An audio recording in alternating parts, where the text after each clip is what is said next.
are we are back in another video, and this video is gonna be special. Today I will be remaking the Call of War tier list for the historic World War map. This will include all of the 30 countries, so this should be fun.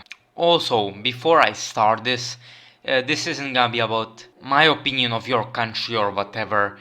This is just about the game and how good they are in the game.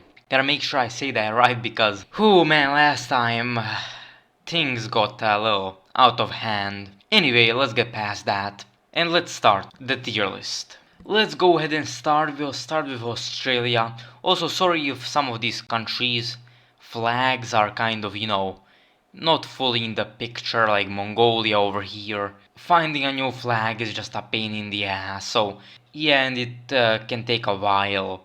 Like, that's the reason I replaced the Soviet flag with this, even if it's not, correct, because it was only red. Anyway, Australia. Australia is a relatively strong country, believe it or not. It has about 8 cities at the start of the game and they are all cored. So you can imagine that country being pretty strong. Has more points than Yugoslavia, Spain, Poland, and can definitely become quite strong, especially in the Pacific as well as Asia as a whole. Of course, there are countries that outgrow them and are stronger than them, but they usually don't have such opportunities. They also, I believe, have the same amount of cities as India, and they are not a part of the mainland Asia. So they have advantages of that. Of course, they are boring to play, unfortunately, but can be quite strong and, yeah, not bad at all. Most of your resource production is in the south, meaning your capital can help with the morale in that area and keep your morale high and production high as well. You start with a small army, although you can build up easily, same with the navy, but slowly but surely you can get quite strong. You can attack the Netherlands and so on, move up the mainland Asia after taking Indonesia, which can be quite huge. Let me add another one, let me add an F for this, cause we're gonna need it, believe me. There we go, alright. Australia is a C, rather strong country, although not many opportunities and quite boring, so let's put them over there. Poland is next. Poland only has 6 cities, so 2 less than Australia first thing. It can be quite fun to play, starts with a lot of troops and stuff, but thing is, that's if you survive, which you have like a 10% chance of survival. You'll most likely get killed by Germany, and in the rare chance that Germany goes inactive, the Soviets are still there, and they both wanna kill you because of your lands. So you are very fucked. You can either become a puppet or suck somebody's dick. Fact is, most of the time it's not gonna be fun unless you are able to do something like ally with Germany or have them go inactive and then do whatever you want. Of course, you gotta watch out for the Soviets too. If they go inactive too, then that's great. If you ally with Germany, you can attack the Soviets and maybe even win if you attack early. But that's not gonna happen 90% or about 85% of the time. In a regular game, you will get gangbanged or killed by Germany themselves. D tier. Romania. Now I haven't played Romania yet, but I know they are a pretty decent country. Also, before I continue, I am redoing this tier list because five new countries have been added, as well as my opinions have changed quite a bit since the last one. Anyway, Romania. I know they can be fun. A lot of people like playing them. They have 60 points, I believe, so 6 cities, around the same amount as Poland, although they are much more fun, and they're not gonna get gangbanged most of the time. They got a real decent chance, and most of the time I've seen them dominate the Balkans. So that's great. The Soviets can attack you and stuff, and you go, especially late game, Yugoslavia wins against you quite easily as well, although Yugoslavia has other threats, such as Italy and stuff. So I think you are a pretty decent country. Definitely quite fun as well. You can take Bulgaria, Yugo, Hungary, Turkey, and so on. Greece, that's gonna be a low B tier. Spain. Spain can be quite fun. You can reenact the Spanish Civil War. You can do quite a lot of stuff. You start with a decent army. You got some kind of navy, 70 points, a lot more than Romania. You don't have the most opportunities though, so Doesn't have to be the most fun. But yeah, definitely not bad. You can take Portugal, you can go to Africa, you can do whatever. Higher than Australia, not B tier though. Mongolia is next. Mongolia is gonna be pretty low. Most people go inactive on them. They are most of the time the least picked country and last picked country, so they are pretty low. Although they can be fun, you can remake the Mongol Empire if you want. You can do whatever. Definitely has a lot of roleplay potential. Although you start with a small army, and when you're in a continent with Manchuko, China, Japan, Sinkiang on your border, and the Soviet Union, you may, most of the time, you're not gonna have much fun. It's gonna get a low C tier. Nationalist China is absolutely amazing. You have plenty of opportunities, you got plenty of shit to do. But there's one problem. That problem, of course, is your national security. Japan is most likely gonna invade you, and most of the time, they will actually win. So that drops you down a lot, that's for sure. If you do win, you get your mainland back, and you can do whatever. If you win against Japan and cripple them, which taking them out of China basically will do, especially if they'll have an exhausting war, then you can dominate Asia without anybody stopping you. Maximum the Soviet Union or India, but India isn't that strong, and the Soviet Union doesn't have many troops in Siberia, and is very unlikely to make a lot there or transport them from the west. So you can just unify China, take Manchuko, Mongolia if you want, Tibet, Sinkiang, so on, the European colonies, whatever. You have plenty of roleplay potential. You can remake Qing China, you can do whatever. Amazing country. You have a lot of cities, looking at around 140 points, I think, which is 14 cities, absolutely massive economy or economic potential. You outgrow Japan if they don't attack you early, and if they attack you too early with the troops that they only have in mainland China, they will lose. The only times when they can win is when they get all of their troops from the Japanese mainland, or most of them at least, to mainland China. And then the more time passes, the lower their chance is. So you're playing a time game really, but after you take the Japanese out, or they are dealt with, you can be absolutely insane. This is at this moment gonna get a high A tier. The UK, the British Empire Let's Play I just had was the kind of the really, first time I ever played the UK. Definitely was quite fun. The country is pretty good, you have plenty of potential, you have a massive navy, good army, at least relatively good research. You have allies doctrine, which ain't bad at all. You have a decent economy, and so on. The country ain't bad at all and can be quite fun, I'm sure of it. This is gonna get a lower A tier, although not very low. Next on the United States of America. The United States is a superpower, or as I'd call it, a rising power. This country can become an absolute giant even if it doesn't conquer anything. If you build up your economy, you can be unstoppable. Very, very strong country.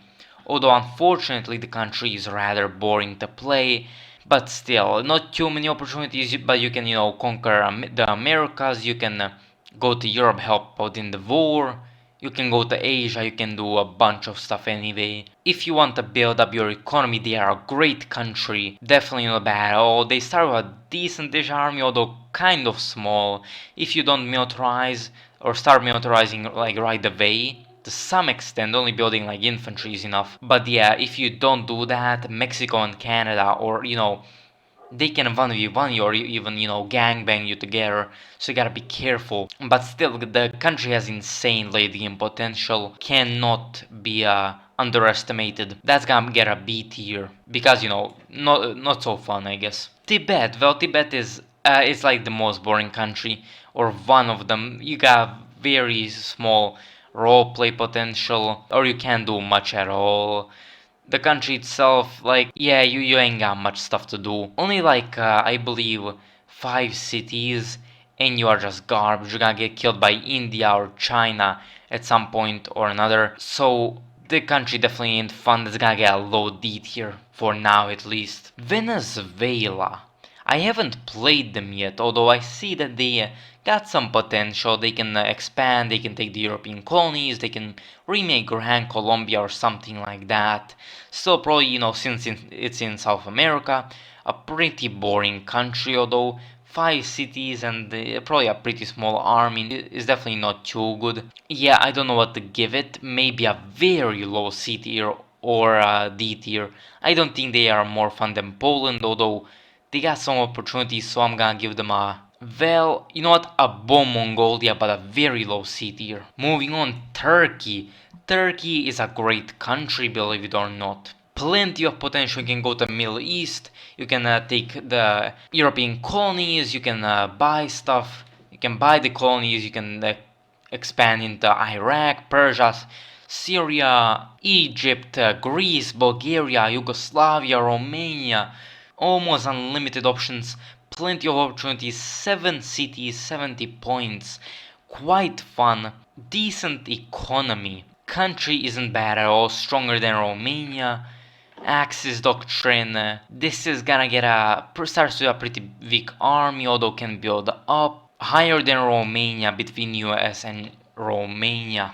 Japan can be a very fun country to play, especially if you take out China, you can become a superpower in Asia, a power that cannot be fucked with. You are literally the dominant force in Asia if you take out China, without a question. You're gonna get a big boost in your economy and you're gonna become insane. If you choose to do otherwise and just take European colonies and stuff, um, you can still be pretty strong, although you have a weak economy, about 8 core cities. You still have Korea and stuff, but yeah, as I said, if you get defeated by China, you're kinda fucked though, but still you got some hope. If you take out China, you can go take the European colonies in Indochina, then move on to Indonesia, maybe Australia, Siam, maybe attack the USA, the Philippines, Hawaii, so on. Plenty of opportunities, even attack the Soviet Union, Manchuria, the rest of the Chinese warlords.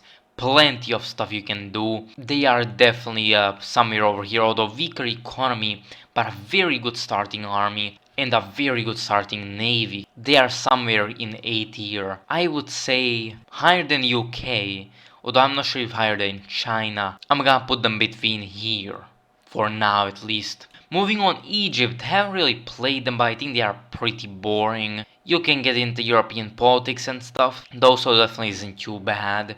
You can get involved, you can annex quite a lot of stuff. Maybe take some of the European colonies, you can attack the UK, take Sudan, and the rest of the British colonies in Africa. You can unite Africa if you want to. You can go on to the Middle East. You can get into Europe if you want to, into Turkey, whatever.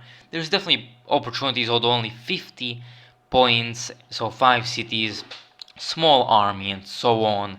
There's the opportunities, but the country is quite boring and quite weak. I'd say above Venezuela. Italy is a great country. Of course, this depends. Small economy, relatively big army, good navy, can take out you day one, and so on. As I say, you can take Yugo, the Balkans, Greece, so on. You can do a lot. You can attack the allies, take France out, and a lot of stuff. Very good country, although sometimes incompetence comes into play.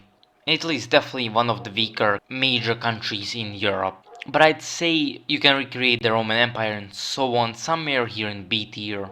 I personally put them slightly higher than Turkey. For me, the US is better because I really like building up my economy. Anyway, moving on, Manchuko. The smallest economy in the game, at least player economy, for a playable country. Has some potential. You can attack Japan, you can take Korea, you can take mainland China, you can maybe attack a nationalist China and try to reunite China, maybe form the Qing Empire. You got some things you can do. 5 cities is not the best, and it's pretty weak. We're looking at most of the time the country goes inactive. Between, I don't know if it's higher or lower than Mongolia. I'm gonna say slightly lower. South Africa can be a great country. 6 core cities, As well as you are at the bottom of the map, you are very unlikely to get attacked. You can unify Africa, you can take Portuguese colonies easily, you can take Belgian colonies right after, and attack the UK since they won't have much there. Same with France, you can unify Africa and become a superpower in the world. Can be quite fun to play, that's for sure. Starts with a decentish army and a decent economy as well. You are not a bad country, and you can be extremely fun to play. Higher than Australia, maybe higher than Spain. I actually will say higher than Spain, maybe going into low B tier. Let's actually do that, low B tier. Sometimes goes inactive, but still decent. Yugo. Yugo is a pretty good country that has a lot of late game potential, 70.7 cities, which is more than Romania, same as Turkey as a matter of fact. Late game can be quite strong because they can build up economy. Their late game economy is about the same strength as Italy's, so they can actually fight Italy. And with the help of their communist doctrine, they can actually gangbang Italy with their heavy tanks against Italian mediums. So I think Yugo can actually win 1v1 against Italy late game. Same with Romania, but they outgrow Romania much quicker. Can be a quite fun country to play, although you can get killed by Romania, Turkey, Germany, Italy, so on. I say it's a decent country, a nice bit of potential. I like that they changed their doctrine to communist and they didn't keep it as Axis. I personally think it's even better than Spain, below South Africa in B tier. Canada. Canada is a decent country. You got quite a lot of cities, I think 9 cities actually, which is quite a large amount. Literally makes you a superpower, a potential superpower. But don't forget that below you is the US, which can be quite problematic. Still can be quite fun, but you don't have many opportunities to expand and your army is pretty small. I'd say somewhere over here in C tier. Probably less fun than Australia actually. Let's put them above Egypt, below Australia. Germany. Germany is an extremely fun country, especially if you know what you're doing. You can take Poland out day one within the first 24 hours easily, without a question. You can do a lot of stuff. You can literally attack the Soviet Union, you can take out France, UK, everybody within a couple of days if you try hard enough. Extremely strong army, decentish economy, slightly on the smaller side, but your country is mobilized and can definitely, be quite strong. Got a big air force as well, so this is a great country. Definitely the strongest country early game. And to be honest, I'm gonna give it S tier, as it deserves. France. Now, France can be a pretty strong country. Of course, don't forget the German buffs. That they got 2 new cities, as well as, special weapons at the start of the game, which is pretty fucking insane. That literally made Germany a lot stronger. Alright, France. France is a pretty good country, kind of a major country in Europe. Stronger than Italy actually, so I'd call it a major country. Can be quite fun to play. You can take the Benelux, you can maybe take out Germany, very unlikely. You can take out Spain, you can try to do Napoleonic France if you wanted to. Quite a lot of opportunities, you can expand in a lot of places. Although let's not forget, Germany will absolutely fuck the shit out of you. Germany can take you out with only the units they have on the western side of their country or in the Rhineland with their air force, of course, which will absolutely take yours out without a problem and bomb the shit out of your units. You will just get killed, is what I'm trying to say. Even day 1, they can invade Poland and you day 1 and annex both of you by day 2 or maybe by day 3. So we're not talking about, the best country here. You have 9 core cities and 9 cities in Europe, which is, like they are falling behind since Germany got buffed, getting 2 extra cities, making France, just outproduced by Germany and almost unable, at this point I'd say, even with the superior economy by a little bit, even when Germany doesn't take Poland, which you only have until, Germany takes Poland, and you can still outgrow them to an extent. With the buffs that Germany got, you will not outproduce them since they have 3 more cities than you now, which is just far too much. their production can be far too high, so you are just fucked. If you don't ally with Germany or something, then you will kind of lose. No question. Like, or if Germany doesn't give you a lot of time. If they give you a lot of time, then you can just extend the Maginot Line, expand your air force by a lot, like a lot. You're gonna need a big air force, and then you're gonna need anti-tank infantry and so on. But you can do it, and if you can survive, you can be quite strong, and it can be quite fun. But this is really gonna get lower than even Turkey. Let's put them right here. Mexico, not too fun, can expand in Central America, can do a bit of stuff, decent economy, small army, can split the US with Canada if, they do it early, and so on. You can be a decent country, I believe. More fun than Venezuela, somewhere over here. They have 6 cities, so not that bad, and yeah, I'm thinking just about over here. There we go. Persia. Now Persia can be pretty good. 5 cities, unfortunately, small army, small starting army, small economy, and so on, although you can expand into a lot of places: Afghanistan, Iraq, the European colonies, Saudi Arabia, Arabia as a whole, Egypt, Turkey, India, even China maybe if you wanted to. So a lot of opportunities, big country and pretty small, better than Manchuria, better than Mongolia, I'd say, somewhere over here below Egypt, I'd say. There we go. Argentina, pretty boring country in South America. Small economy, small army. Can get quite good, you can expand quite a lot in South America, as I did in my Argentina let's play. And you can definitely unite South America if you wanted to. You have like 7 cities, I believe. Let me check actually. Nope, you only have 5. So Brazil can just easily take you out. Peru can even take you out if they, really tried and so on. So you are not the best country. I'd say you have more opportunities than Venezuela. I'm gonna put you right here. Brazil is definitely a better country than Argentina. Can become a very strong economy actually, like quite strong, not even joking, like a pretty strong economy, a relatively almost a world superpower I'd say.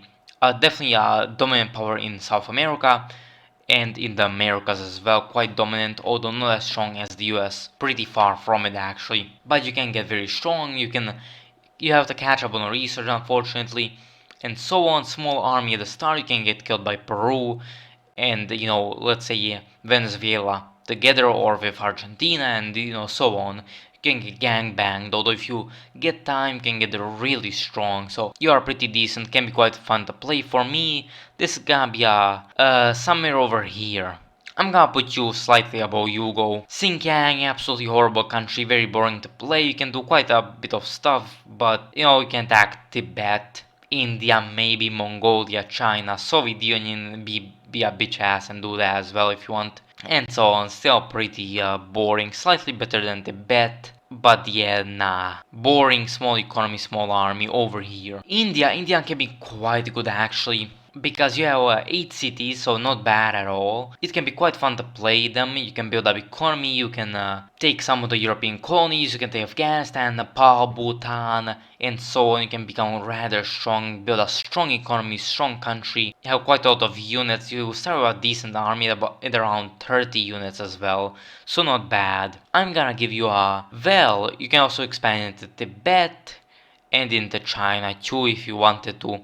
I'm gonna give you a better than Australia, actually better than Spain, right over here. High C tier. The Netherlands, a new country, I played them on the All Countries In as well, can be quite fun.